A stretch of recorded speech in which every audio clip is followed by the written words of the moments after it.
Hello and welcome to People's Picks. My name's Sai. This is the show, of course, where we listen to you guys, the people, and hear all about your picks as well for the upcoming fight cards. This is a show where we don't tell you what to think, but instead we teach you how to think. We're going to listen to all of your opinions and break down each of the fights in this card from the very first one to the very last one. All 5 fights, where the advantages lie, where the disadvantages lie as well, and just teach you guys a little bit more about how it comes to picking your fights and just being a bit more correct and accurate with them as well. But today I'm going to be joined with Ash. My boy Ash over at ATF. We're really excited to do this. What's up? We love it. How are you, man? Love it, mate. Love it. Yeah, I'm not too bad, mate. I'm quite pumped for this card, to be fair. Obviously, the return of Nick Diaz, the massive hype behind him. But we heard earlier in the news that the fight's now going to be at middleweight. That's a massive toss-up that obviously we've not seen. Robbie Lawler's not competed in a while, but obviously Nick Diaz, even more so, he's not competed a lot longer. Is it going to be the hyped-up fight that it's meant to be? But I don't know. We're gonna have to break into it, mate. We're gonna have to break into it, right? This is it. It's gonna be absolute fire, but there's so much going on from the very third fight of the card to Shevchenko. Just gonna give us pleasure with a knockout reel again. I guess just adding to that, I can imagine. And then of course we got a real good toss up for the main event, Ortega versus Brian. Exactly. That fight is interesting. Yeah, man. Without any further ado, let's jump straight into it, right? So we're going to look at the first fight on the card. And who we got here? We got Jessica Andrade, and we also have CYNTHIA. Exactly. So just having a look at the stats on these girls, we've got 9-1-1 for CYNTHIA, and then for Jessica, we've got 21-9-0. Some pretty sort of even in terms of height range and reach advantage. 2 inches going to Calvillo there, just there. We do have some videos sent in from you guys, the viewers, and a recent new addition to the team, Tommy, about these 2 upcoming fights. So let's see what they got to say about it, what they think, and then we can get really into the breakdown as to how this is going to pan out. Let's go for it, mate. Let's have a look. Yo, what's good, guys? Tommy here, the Fight Game 247, my UFC 266 fight picks. So first off, Jessica Andrade is my first pick. I feel like she needs to get a big win to get back in title contention. So I reckon she'll get done by unanimous decision. Jessica Andrade and Cynthia Calvillo both had a mixed bag since moving up to flyweight. Obviously Andrade getting the title fight, but then getting battered. So both want to rebound off tough losses. But I think Andrade is just too tough for Calvillo. I think she'll just box away to a point victory. Man, that was pretty good. That was both Tommy and Rivers there commenting on, and you got their fight, their handles there for Twitter too. So feel free to hit them up and message them as well about their picks if needed. But yeah, look, they're both going for Andrade on this one. What do you think is going to happen? Yeah, I'll agree with both of them, really. I'll agree with what Tommy said there, saying Andrade needs another win to she does need that all-important win to get back into title contention if she wants to obviously progress to the title again. She's the former strawweight champion. Yeah. Again, so I heard that she does need that all-important win. I do hear that. But then I'm also thinking, what is a title contention look like these days? It's just slaughter right now, knowing who's at the top. True, so really, it's like, she just got to hold that position, to be fair. She's already... I don't know if I could watch another Shevchenko Andrade fight again. I'm not excited to see it, and it wasn't. She didn't show enough. Absolute ragdolled her, but exactly. But she's staying one in the division is almost it's another sort of feat in itself. If you can't be the champion, you have to at least be number 1 in that division, and everyone knows you're not gonna take on Shevchenko. So no, she's a tough test. Tough test. She is older Entourage. Shall we have a look at the breakdown? So in terms of how this is going to probably pan out, we're looking at the wins here on each of these girls by KO, TKO, and you'll probably have some ideas in terms of who they've KO'd, wouldn't you? But 38% over to Andrade, and for CYNTHIA it's 22%. So in terms of looking at where the power might lie between these two, the numbers point to Andrade. Yeah, her last 3 finishes were against Rose Namajunas, Caitlin Chikazian, and also Katalina Kovacevic again. So these aren't slouches. Those names themselves are top. Yeah, exactly. That's what I was just about to say, mate. They're no slouches in any division. I know, obviously, Entourage is bouncing between divisions because she's able to, And to be fair to her, no matter what division she will probably be in or bounce into, she probably will be top 3 in any of them divisions. Obviously, she's got a win in all 3 divisions that she gone in bantamweight, strawweight, and flyweight. Yeah. So any of them divisions, she will be a top test. Yeah, no, I agree. And look, submission wise, looking at the cards, they're quite even, both sitting at 33%. I think this fight's probably going to be seen out on its feet for the majority. Oh, yeah, definitely. I think that would be something that Andrade would favor, knowing that the power sort of rests with her. And looking at the sort of significant strikes, so she's got some output, 6.15 landed per minute. And then you got Cynthia, who's got 4.18. So in terms of the striking there, it does seem to once again side with someone like Andrade. On the ground, definitely. Andrade is good there. You know, she powerful. She's strong. She's got I mean, to be fair, when we looked at the Shevchenko fight and Andrade, we had thought. Yeah, we all thought that she would have a little bit of just a slight edge in the strength. Yeah. But I know. Shevchenko. Well, Shevchenko came out and just said, "I like them to think they have an advantage, but they don't." Yeah, and crazy. we all thought it would be definitely wrestling. In this fight, she definitely has the strength advantage. Yeah, in this one for sure. Okay, we can't be too wrong about this one. Yeah, but let's look at Don't embarrass us again. Let's check out the how that breaks down. Then, so if we looked at the little advantage gauge. So from this scene, in terms of who's going to have the striking advantage, where would you go with that in terms of striking advantage? Definitely Entourage. Entourage. Okay, and then grappling as well. Would you give that to Entourage or? I'll definitely give that to Entourage as well, just purely on strength. If Cynthia tries to even attempt a takedown, I think Entourage can just shrug it off, and vice versa. If Entourage tries to go for a takedown, not this year, I don't think she will, but if she did, she'd just definitely push her up against the fence and maybe get a trip, but she'd just be too strong. Yeah, fair enough. Yeah, and there we go. That answers a power question there as well. But sometimes because you got power, it doesn't always necessarily mean you got the speed. That's true. So in terms of speed advantage, no, that's true. Does this mean that Calvillo is going to have it, or is Andrade still? Oh, I definitely think she'd definitely have the speed advantage and the cardio to Cynthia. Okay. Yeah. I've seen because obviously Entourage, obviously being that big sort of build, does tend to tire because she does throw a lot of bombs early. So I definitely think Cynthia will have the cardio advantage. Yeah, no, fair shout. I'll go with you on that as well. In terms of when it comes to speed and cardio, I have seen Andrade fatigue in some of the later rounds, but then again, I have seen Cynthia do the same too. I mean, I'd like for Cynthia to come out and give her everything, hell for the first 2 rounds. Just try to score big on those scorecards. Exactly. But, not bad. So I mean, who would you lock in for this fight then? Like the boys, they all said Andrade. Would you go? Yeah, I'd 100% go Entourage as well. No, I'm with you. I'm going with Andrade in this one as well. I do think she has the advantage in this fight. Have a look at who's up next. So we're looking now at Curtis Blaydes versus JAIRZINHO Rozenstruik. Now, both these guys, power punchers in the heavyweight division, looking really good in their knockout reels. Got a lot coming up. In terms of how the record sizes up against each of their names, you've got 12-2-0 against Rozenstruik. Then you've got 14-3-0 against Curtis Razor Blaydes. Or as Jordan likes to say, Taser Blaydes, which gets me every time. Reach advantage is 2 inches over to Blaydes on this one. But in terms of the height of each of these two monsters, roughly around the same. Again, another 2 inches on the side of Blaydes. But crazy. Yeah. Roughly talk around the same sort of height. So we do have some picks for these guys too. So we do have your picks in. So let's see what some of the people have to say about this matchup.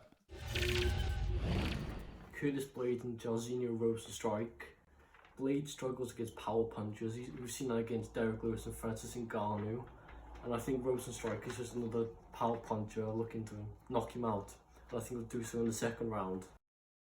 I'm going with Curtis Blaydes with a late knockout, 3rd round knockout. If he wants to get back in some sort of a title contention, then he needs to make a statement. Not bad. So we got Blaydes going for Rivers. Sorry, he's going for Rozenstruik. Then you got Tommy going for Blaydes in that one. So a bit of a mix-up. On either side, so this one's really gonna have to gonna count. This is a tough sort of test for Rozenstruik because he's not really fought any sort of wrestler in the division. If you know what I mean, no one that's gonna purely heavily take him down. And obviously, Curtis Razor Blaydes is that guy that will test any heavyweights wrestling. Apart from obviously Derek Lewis when he went for a takedown, he just got slaughtered. Yeah. I mean, he's a problem child, isn't he? He's a problem child for the division. Yeah, Razor that's Blades. it. He comes in and he's known for having a is. significant amount of takedowns in the octagon. But I think that a lot of fighters got the most have his number in one fight. Yeah, there you go. And look, it's the thing. These fighters have his number. They know what he's good at doing, what he can bring. I think exactly. That's what I mean. They know all he's going to do is take someone down. But sometimes, I mean, Lewis was waiting for could be to his advantage, if you know what I mean. That could be. Like, he needs to think, right, if everyone thinks I'm going to take him down, let's set the takedown up or attempt it and show some more. He needs to bring the element of surprise in this, doesn't he? He really does. Exactly. Yeah. Let's have a look how it matches up in terms of like how these guys have won their fights. So TKO actually sides more with Rozenstruik. So he's got 92% people knocked out over the Curtis Blades, who has 71% of knockouts. So you might argue that the power's there in his advantage. But here's the interesting thing. Yeah. Whilst Curtis Blades got all those takedowns, when you're looking at submissions, you know, he's on par with Rozenstruik, 0% of his wins are by submissions. You know? So a lot of these guys are going to decision. Certainly Blades sees more decisions than Rozenstruik does as well. But then, you know, that also does sort of play into that power advantage. Exactly. Yeah. Table, doesn't it? You can never count Rozenstruik out of a fight, though. To be honest, like with in his last victory against Augusta Sakai, last 10 seconds, getting that little knockout up against the fence. But what I'll just quickly add before you get into the next bit as well is that what will play into Razor Blade's hands as well in this fight is that Rozenstruik stands flat-footed, and that's going to be easy for Razor Blades to sort of entry for the takedown. Yeah. But because obviously you saw the difference in let's mention someone like Cyril Gane. He bounces on the balls of his feet, always moves from side to side. Rozenstruik sort of flat-footed and just sort of walks forward. So Razor Blades could get a takedown in this one and definitely secure and maybe get the finish like Tommy said. Yeah. And Curtis, not Curtis, but Gane was a problem for both of these guys. Just moved far too much for a heavyweight. In terms of how their striking matches up, pretty even in terms of significant strikes down the middle, bouncing either side of the 50% mark. Landed per minute, again, 3.59 for someone like Blades and 3.15 for someone like Rozenstruik. But where the real difference is absorbed per minute, someone like Blades, who's got that style of taking people down, it just means that you are nullifying that striking attack. Whereas someone like Rozenstruik, who does do a lot more of his work on his feet, he has 3.27, so he's absorbing far more strikes than someone like Blades would. But yeah, look, you can absorb strikes and still win a fight, providing what you give out is harder than what you take in, right? So yeah, that's why the defense-wise does side with someone like Curtis Blades there, 57% defense. So yeah, in terms of that all makes sense to me, striking-wise. It's hard to really see a clear division there, but you can certainly see that where the difference is going to be massively in the grappling.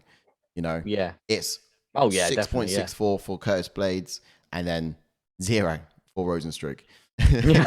So you can see massively there where the difference lies. So how do you think this fight's going to take place? Is it going to be taking place on the ground or on the feet? I mean, answering that question alone could probably tell you who's going to win it, right? Yeah, it's true. As I mentioned when I got into quite depth about speaking about Curtis Razor Blades taking Rozenstruik down because of how flat-footed Rozenstruik is. But again, every fight will start standing. Curtis Razor Blades has to get that takedown first. But I think Blades will get him down. I think. Here it is. You ready? This is what's quite interesting.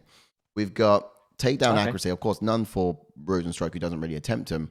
So it's about 50% strong for someone like Curtis Blades and all of the attempts he makes. But his significance here, takedown defense. Rozenstruik's got 80% of the takedown defense. And then you got 33% for Curtis Blades. And look. Exactly. You never know. That's what I mean. He's got to get him down first. Yeah. So, you know, can that 80% be enough to stuff the takedown of offense of Curtis Razor Blades? Just as we're on takedowns and things, we had a little clip from Jordan. Do you want to whack that? Do you want to play that clip from Jordan about this fight? Yeah, good show, actually. Of course. Let's see what he had to say about it. Well, just while we're on about takedowns. He now thinks this is going to be the one to watch. That's the one. Yeah. Let's see what he says. Yeah. Hello everybody, I want to share with you my one to watch for this weekend's UFC 266 card, and that's going to be Curtis Blaydes. Now, because I think Curtis Blaydes for a while now has been a bit of a dark horse in this heavyweight division, and when you look at the guys that he's lost to, they're very big, physical, powerful guys in Francis Ngannou and Derek Lewis. And I think that in this fight, after coming off of the loss against Derek Lewis, I think if he's able to chain in his striking with his wrestling in this fight, I reckon he can take it against Jairzinho Rozenstruik. Now, don't get me wrong, Rozenstruik is a very powerful guy himself, but I think the height is going to be what really sort of gets him down in this fight. So, for me, Curtis Blaydes is my one to watch. Nice. So he goes with Curtis Blaydes in this one. Yeah, so I mean, about obviously he's got a great point in there talking about that Curtis Razor Blaydes has had trouble against bigger, physical, more heavyweight guys, that, as you mentioned, like the Derek Lewises and the Francis Ngannou's. But he's not discrediting Rozenstruik, how sort of, as you mentioned a second ago, Rozenstruik's got a decent takedown defense. But I just think that, agreeing with Jordan as well, that Razor Blaydes has a little bit more than Rozenstruik, has more ways to win, if you know what I mean. Yeah. I like that. That's exactly a really good way to say it, certainly. Yeah. But is that 80% enough to sort of nullify his takedown attempts? But let's have a look at the advantage gauge then. So if we looked at this, and this is pretty much as basic MMA maths can get. Looking at striking, looking at the striking of this, then we said that we do think standing up, we've got to give the advantage over to Rozenstruik. Yeah. 100%. He's got more knockouts there, and he can be a bit more active on his feet as well. So grappling wise, definitely. Again, we're going to divide us now. We're going to give the advantage to Razor Blaydes. And then when it comes to power, looking at the knockouts difference, we've got to go Rozenstruik. Yeah, I definitely give it to Rozenstruik. So far, it's 1 for 1. And now it's divided up. We've got power now going to Rozenstruik. Who gets the speed, do you think? Who's got the speed advantage in this? Now, these are both heavyweight guys. Definitely a Razor Blaydes, because he's a bit more of an athlete than Rozenstruik, I think. Yeah, okay. No, fair enough. I'll give you that. And then we're landing on cardio. So this so far, bearing in mind, we've gone 1 for 1. Striking one side, grappling the other side. It's really even down the middle.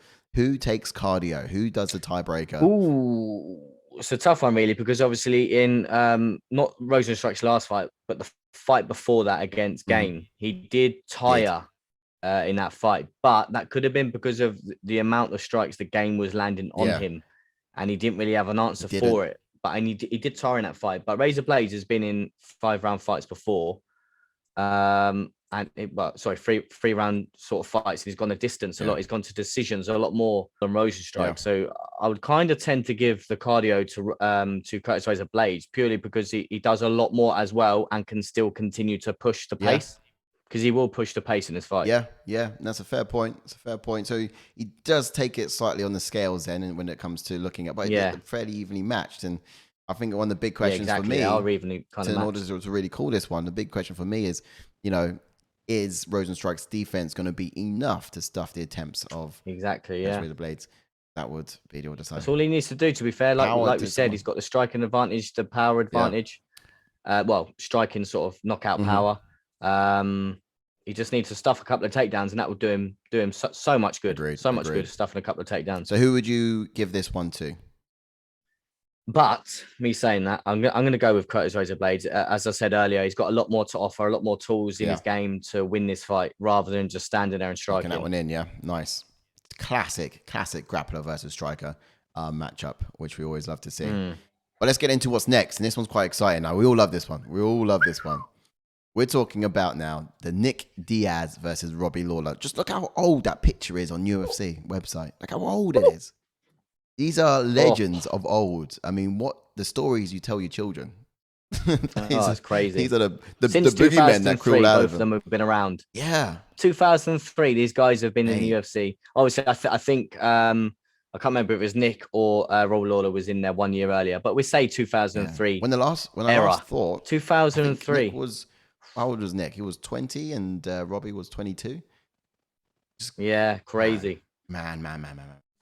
crazy. But, you know, these guys are exciting nonetheless. And it's a really good matchup in terms of what we've got here. We've got 28-14-0 for Robbie Lawler. Then we've got 26-10-0 for someone like Nick Diaz. So both these guys have had a fair share of battles, wars, shall I say, in the octagon. They have. If you're looking at the advantage height-wise, you know, Diaz is a slightly taller guy, 6'1", against a 5'11", so, you know, not too much of a big difference. But in the reach, again, we're splitting, we're dividing that with just 2 inches. So 76 inches reach for like Nick Diaz and 74-inch reach for someone like Robbie Lawler. But quite an exciting list of guests we got here to show you guys.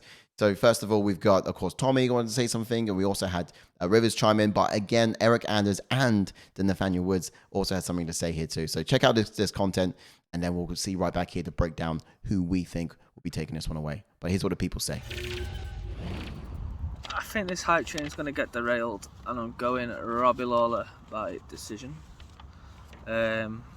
Nick Diaz hasn't won since 2011. And he's not 45 years. Although Robbie Lawler is coming off 4 or 5 losses, I think he gets it done by the judges. Nick Diaz and Robbie Lawler. I don't think this fight will be as good as people think it will be. I also think both will tire out in the 3rd round, and Diaz will win by unanimous decision. Is that the only fight you're excited to see on that card? So yeah. We've got Shevchenko. Oh, no, dude. We got Diaz. Yeah. What's your predictions for Nick Diaz versus Robbie Lawler? Yeah. Dude, I don't know. 5 years is a long time to be out of the game, but it's not like Robbie Lawler's been super active either. That's true. So. That's true. You know, I don't know. It's hard to watch one fight and then think the second fight 20 years later or whatever is going to be the same. Yeah. But I think Nick Diaz is just, you know, people just tired of beating him up. I think he's a little bit better than Nick Diaz in that regard. So I think that Nick will go out there and get it. Who have you got then for Robbie Lawler versus Nick Diaz? Got to be the Diaz. You know, again, I was a massive fan of him back in the day, and I hope he does it. You know, I really hope he does it because I'd like to see him continue fighting. Yeah, can you imagine? All right, and we're back. So that was, you know, quite a few people had to chime in on that one. They did, and yeah, that was and rightfully so. It's just such an exciting bout. You know, so many people got so many things to say about it. And for those of you who are like Rivers saying it's not going to be the fight that everyone expects it to be. It's an interesting statement that he's made there. It is, yeah, strong. But he could be right. I mean, these are old guys. They're not young. Could be. You never know. Exactly. And I want to see Robbie Lawler like turn up the way he turned up against Cerrone, you know, in that first round, just sort of. Oh yeah, you just don't know. You don't know where. Obviously, Nick Diaz, you don't know where his head's at. Obviously being out for so long, and obviously all the troubles that he had being out for so long. Yep. You just don't know. Is he going to bring it or is he not? But Robbie Lawler will always bring it anyway. So we can count on Robbie Lawler to bring it. It's just if Nick Diaz brings it. You can count on if Nick Diaz wins it to get overturned anyway because you get tested positive for marijuana. I'll tell you what, if Nick Diaz wins this, I'll tell you what, he'll be calling for a title shot. He would be, but he'll be testing positive for marijuana again, and it would be like, oh. Yeah, do you know what I mean? This could be a similar narrative to your last argument in the last fight. I think Diaz could have more tools. I mean, he's got black belt Brazilian Jiu-Jitsu, and we know what the kink in Robbie Lawler's two-time black belt. Right. Two-time black belt. You don't see him use it enough, though, do you? I mean, you don't see much of Diaz anyway. It's the same as Nate Diaz. It's the same as Nate Diaz. Like, they should use it more, but I think they only kind of use it when they need to, if you know what I mean. Exactly. But let's have a look at that. So in terms of the stats and how that all rounds up.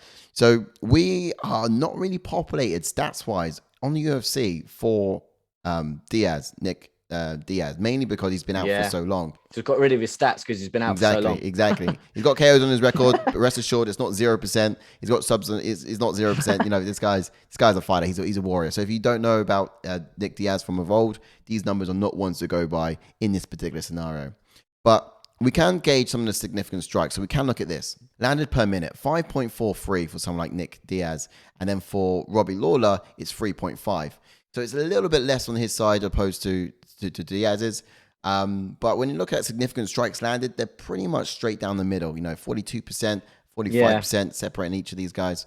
So they're relatively good strikers. They like to be on their feet and they like to exchange on their feet. And brawlers is probably the best way to describe their fighting style inside the octagon. Yeah, definitely. I guess when it's standing, it's a coin toss, right? Surely it's a coin toss when they're standing. Yeah. So just to add on you a little bit a second ago, Si, we've got 13 knockouts for Nick Diaz and 8 submissions. Nice. Thanks for that. So 13 knockouts, so a bit of a submission more. Yeah. Whoa. Okay. And so now it's throwing a little coin toss in there.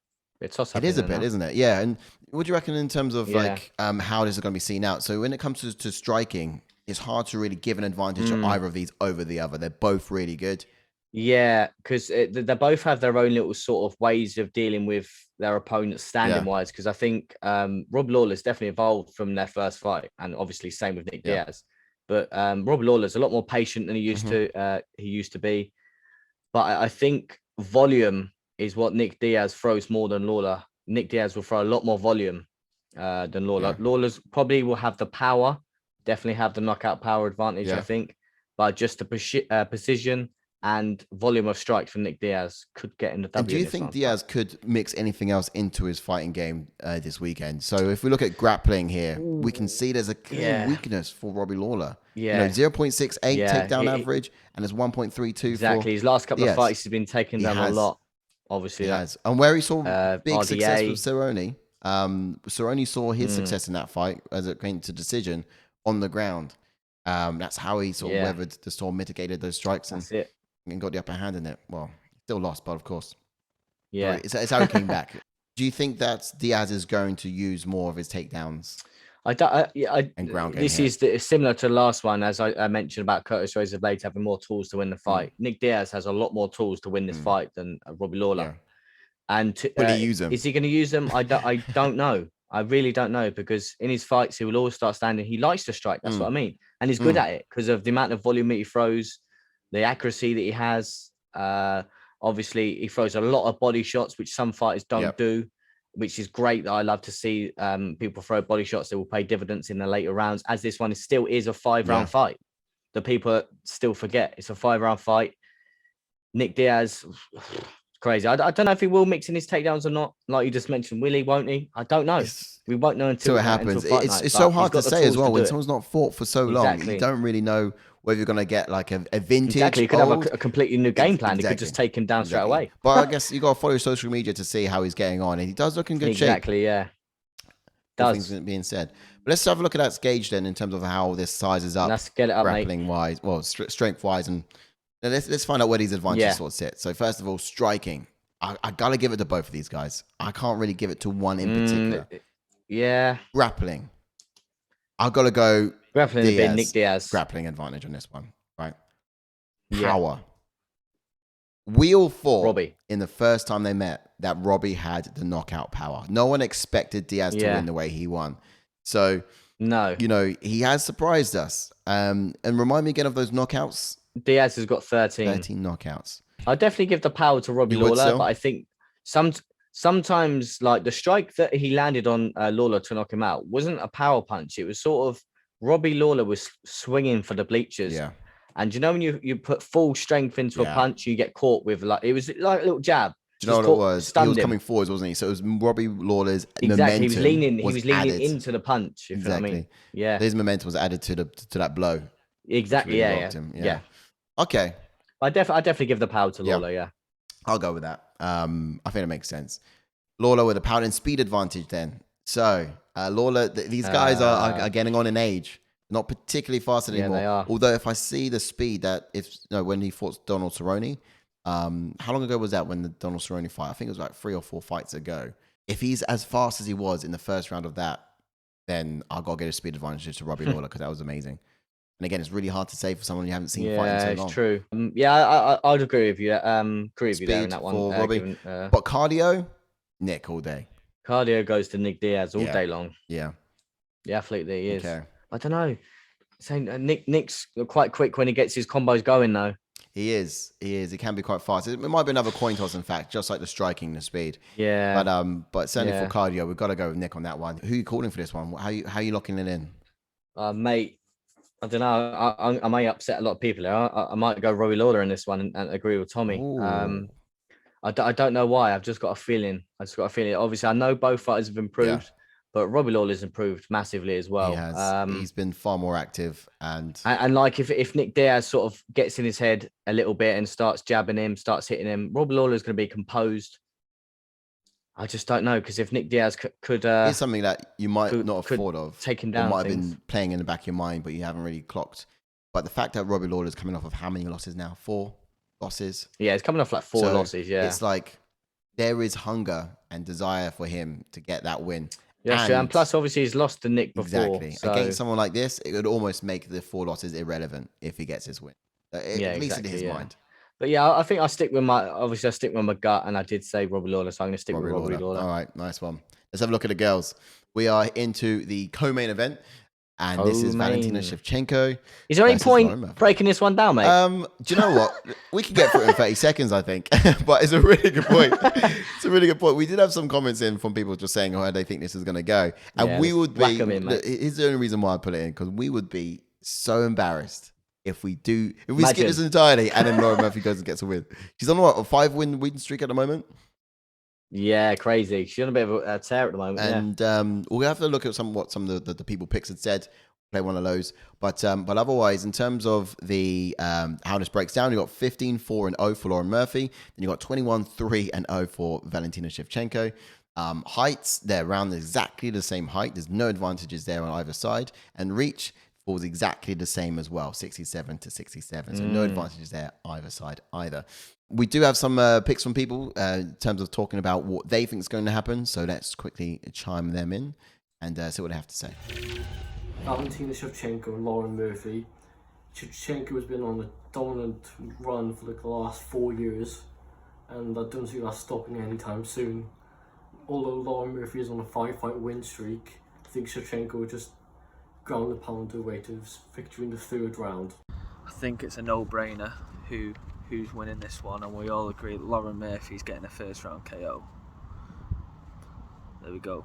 Nah, obviously, of course, Shevchenko wins this. Anyway, she wants to win that fight. Yeah, she's one of the best, isn't she? So that's that. Oh, wow. So yeah, that's both Rivers, that's both Tommy chiming in, talking about how they thought this fight's going to go. But pretty resounding. I'm sure they went for Murphy, right? Yeah. Do you know, Tommy was having a bit of it was putting my leg, and at first I thought, are you high? Yeah, but he does do things like that though as well. He's done that in the past where he goes for. Sorry, that's Wazza. That's Wazza that does. Oh that, yeah. Throws a toss up in there. Loves it. But yeah, this guy. So we all are going with Shevchenko, I think, on this one. And all we got to do, we're not going to convince you to say why Lauren Murphy's going to win, but we're at least going to tell you why, or ways at which you could possibly do it, or even why she might have a chance for like a whole minute or so.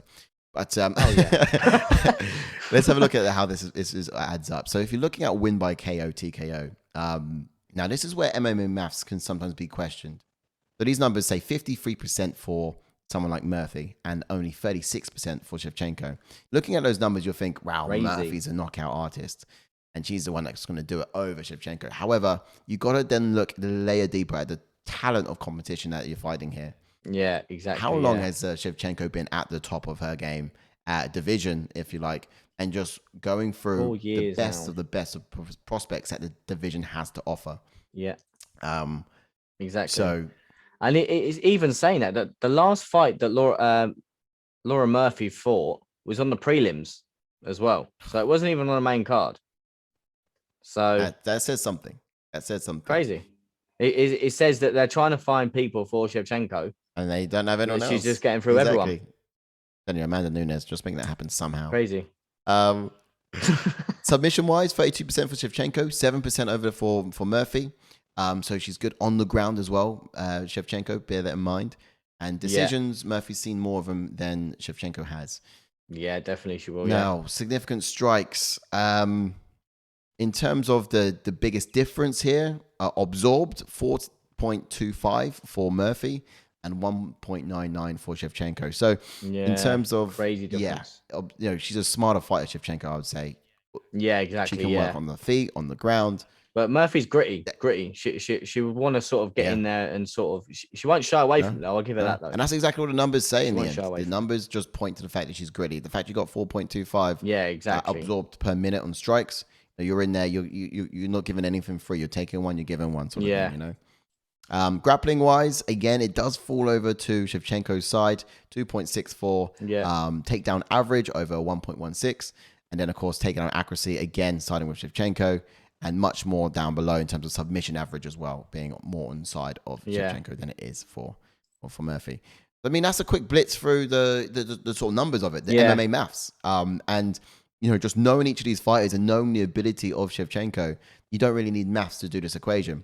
But let's get straight into what we think the, you know, the advantage gauge would read for both of these girls. Striking. Who? Oh, it's a tough one, mate. It's got to go to Shevchenko all day. I'll go Shevchenko on that one. Grappling. Yeah. Shevchenko. I'll go with that too. Yeah, agreed. Power. Ooh, Shevchenko again, mate. Speed. Shevchenko again. Yep, 100%. Cardio. Yeah. Definitely Shevchenko as well. Yeah, this is lopsided in terms of. But this is the thing. I will put a little ad on the end of this. That as I mentioned a second ago, Murphy is gritty, and to be fair to her, what she will do in this fight is she will try and take Shevchenko down. She won't succeed, but she won't stop throughout the whole fight. Remember, obviously, I know it's still going to be 5 rounds, so she's going to have a lot of time to do so. She may only need like 1 or 2 rounds to keep her down, but keeping someone like Shevchenko down is going to be a test in itself. Well, bear in mind, getting her down first is going to be a test in itself. But I think that's our only way to victory is to try and take Shevchenko down and just tire her on the ground or push her up against the fence and tire her that way, because she's not going to outstrike someone like Shevchenko. No, I have to agree with you on that one as well. I think that's exactly it. Or it'll just go hell of leather for like the first 10 minutes, 5 minutes.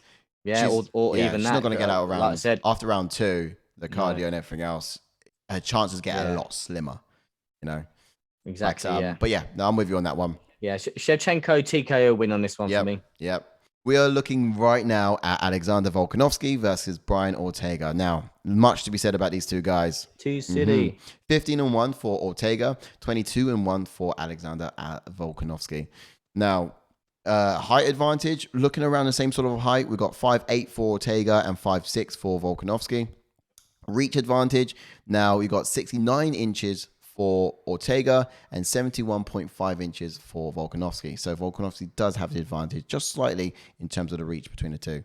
Crazy. But let's see what the people had to say about this particular matchup and how they think it's going to go. We've got some people on this one. And then the main event, Alexander Volkanovski and Brian Ortega. This is probably the toughest fight to predict just because of how good they are. Brian Ortega taking the tough loss against Max Holloway 3 years ago. Came back after nearly 2 years and looked like a completely different fighter against the Korean zombie. And obviously Volkanovski can mix up his strikes with the leg kicks, body strikes and head strikes. But Ortega, I think, will try to utilise his ground game as well as his boxing and striking game to a unanimous decision. UFC 266, Brian Ortega versus Volkanovski. Who do you see winning that fight? Who we got in the card? Shall I have a look? We got... I'm going with the American. I think that Ortega. Yeah, Ortega. He's very surprising with his striking. He's improved so much. But, you know, he's out here. Yeah, he's out here hitting the Korean zombie with spinning elbows, and you know, he looked really impressive in his last few fights. So that's true. And he's got that submission game, and Volkanovski likes to wrestle, so I imagine he puts that head down on a double leg. And get the guillotine in. Ortega snatches up the neck. Yeah, exactly. Yeah. And then I'm gonna go with Volkanovski. Oh, okay. Oh wow. Have you got any reason behind it? I haven't been watching The Ultimate Fighter, so I don't know if he's been a dick in that or whatnot. Well, Ash will fill you in on that. No, to be fair, he's been. There was no beef in that at all. They were both being gentlemen to each other. Brian Ortega was trying to like joke all the time with Volkanovski, but he didn't bite at all. Okay, well then, in that case, I'm going Volkanovski, and he's the one that I've always had on Instagram for ages now. Okay, so I know him a bit better, if that makes sense. Wow. Okay, that's a good mix of opinions there, actually. Let's look at that record. Now, Volkanovski's record's really clean, right? What's his streak at the moment in terms of wins? It's like...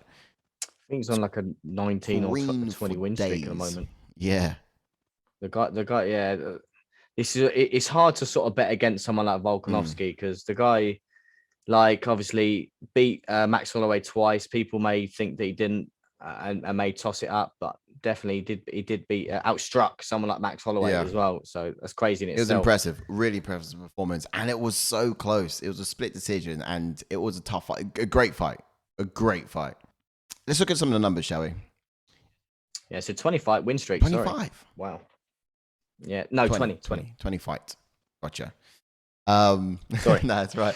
So looking at this, and we got TKO. 20% of Ortega's fights go TKO way and gets the win that way. 52% KOs and or TKOs go to, of course, Volkanovski. So you might think he's got the power advantage in this one, just looking at that. But it does sort of balance out because that's not the end of the story for finishes. We have 47% of finishes for Ortega. He's great submission-wise, good on the ground. And just 14% for Volkanovski in terms of submission. So it does probably find its way to sort of balance out a little bit, doesn't it, in terms of their finishing rate between KO and submissions, which makes this, again, a really good matchup and a really big toss-up.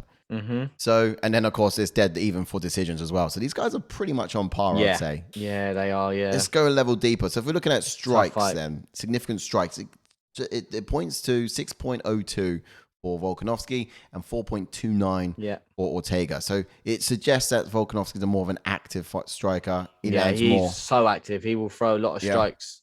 As I mentioned just previously, like Nick Diaz, he's a volume guy and he will throw volume like you saw in the Max Holloway fight. Every time that Max would throw a kick, Volkanovski would throw two kicks or two punches. Every time Max threw a punch, he'd throw two more. Max is an output guy. You know what I mean? Max is that's what I'm saying. So for him to do that twice against someone like Max, people can't deny him this. I know they were close fights. Don't get me wrong, they were close. But to outstrike Max the way that he did twice, it's crazy. Insane. He's insane, but really good as well. And Max is, he's one of the faves.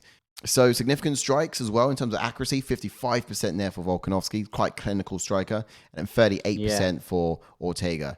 So it does side again on Volkanovski's side. Absorbed per minute, 6.28 for Ortega, and 3.31 for Volkanovski. So he's absorbing far less, which is quite interesting. For someone who's better at fighting on the ground, you'd think they would have less absorbed strikes.